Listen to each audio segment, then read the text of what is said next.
Hey, I'm Neurosurgeon Kazu. Welcome to The Explainer. Today, we're diving into something literally mind-bending, what a smart brain actually looks like on a purely physical level. We talk about intelligence all the time, right?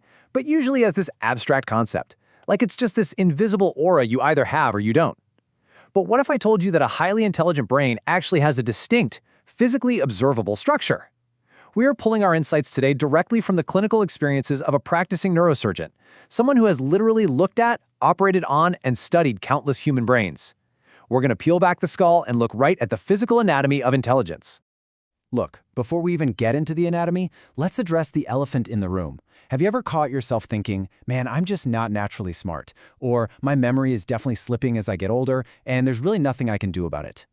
These are incredibly common insecurities. We tend to view cognitive decline as this absolute inevitability, and high intelligence as just a genetic lottery ticket. But I'm here to tell you, and our neurosurgeon source is here to prove to you, that this simply isn't true. By the end of this explainer, you're going to have scientifically backed, highly actionable reassurance that your cognitive hardware is entirely in your hands. All right, let's kick things off with Section 1, the brain size myth. Check out this number, 1,230 grams. That is exactly how much Albert Einstein's brain weighed. Yep, one of the greatest, most paradigm-shifting geniuses in all of human history had a brain that weighed just 1,230 grams. So why does this matter? Well, it completely shatters our preconceived notions about what intelligence physically is. To put that into perspective, the average adult brain actually clocks in at about 1,400 grams. That means Einstein's brain was physically smaller and lighter than average. Mind-blowing, right?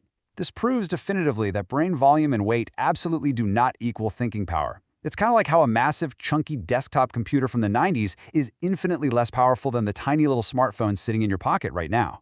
The size of the container tells us literally nothing about the processing power inside. So to find out what actually makes a brain smart, we have to stop looking at the overall size and start zooming in, microscopically, at the density and transmission speed of the neural circuits.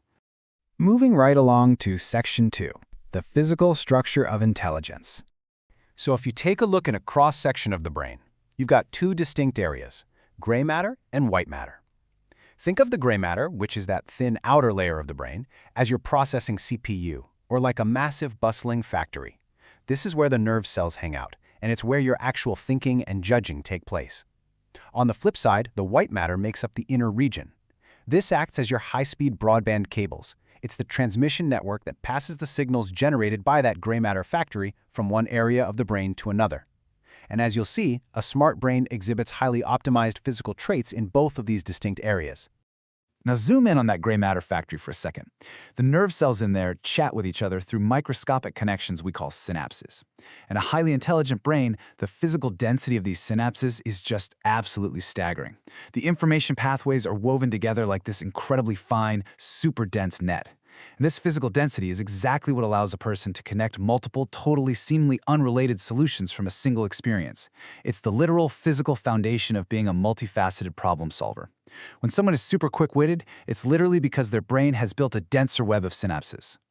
But here's the catch. Having a ton of dense connections in the gray matter doesn't mean much if the signals are moving at a snail's pace. That brings us to the white matter, and a crucial process called myelination. The nerve fibers that act as the cables in your brain are wrapped in this insulating membrane called a myelin sheath. Think of it like the thick rubber insulation wrapped around the electrical wires inside your house walls. In a smart brain, this myelin layer is physically thicker, and that prevents information from leaking out, which allows electrical signals to quite literally leap forward at overwhelming speeds. The thicker the myelin, the faster your processing speed. It is literally a physical upgrade to your internal broadband. Now, let's look at the boss of the brain that ties this all together, the prefrontal cortex. Located right up there behind your forehead, this is the brain's supreme command center. It handles your highest level logic, your emotional control, and your deep focus. Neurosurgeons note that in a highly optimized smart brain, the physical cortex, the gray matter right in this specific area, is visibly thicker and far more developed. This high cell density in the command center is exactly what allows someone to sustain deep, complex thought on really difficult tasks without losing focus or just giving in to frustration. Which brings us to a really fascinating twist. Section 3, the energy-saving brain. You know how in movies, a genius is always sweating, rubbing their temples, just burning through tons of mental energy? Well, a major clinical insight is that the reality is the exact opposite. A smart brain actually utilizes an energy-saving mode. Because their physical circuits are so highly optimized with all those dense synapses and thick myelin we just talked about, the brain processes information via the absolute shortest possible route. On advanced imaging scans, a highly intelligent brain doesn't look like this chaotic fireworks display. It lights up beautifully and precisely only where absolutely necessary. A smart brain doesn't work harder, it physically works much more efficiently, wasting zero energy. Of course, even the absolute best factory in the world shuts down without power and supplies, right? A brain can only operate at full capacity when its blood flow and chemical balances are perfectly maintained. A smart brain features a really rich, robust blood flow that rapidly delivers oxygen and glucose, which is the brain's primary fuel, to all areas. Plus, it super efficiently secretes essential chemical messengers. For instance, acetylcholine flows smoothly to lock in memory formation, while dopamine is readily secreted to spark motivation and drive. Without this vital physical infrastructure, even the densest neural networks are going to falter. Okay, so how do we actually get there? That's section 4. The brain changes at any age. The absolute game changer here is the magnificent concept called neuroplasticity, and I really want to emphasize the word physically right now. Neuroplasticity is the brain's physical ability to change its structure, form brand new synapses, and grow thicker circuits in response to new knowledge and new experiences. Your intelligence and cognitive abilities are never just fixed in place. Every single time you learn a new skill or challenge yourself, your brain physically updates its architecture. You can literally grow a smarter brain, starting today, no matter how old you are. So, let's get into the actionable stuff. Section 5, Daily Habits to Grow Your Brain. It is honestly amazing how simple the inputs can be to get these massive physical upgrades.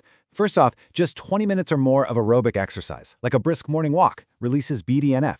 That's a brain-derived neurotrophic factor that actually protects and multiplies cells in your hippocampus, which is your memory center. Second, engaging in fine finger movements, talking, or writing dramatically boosts blood flow straight to that supreme command center we discussed, the prefrontal cortex.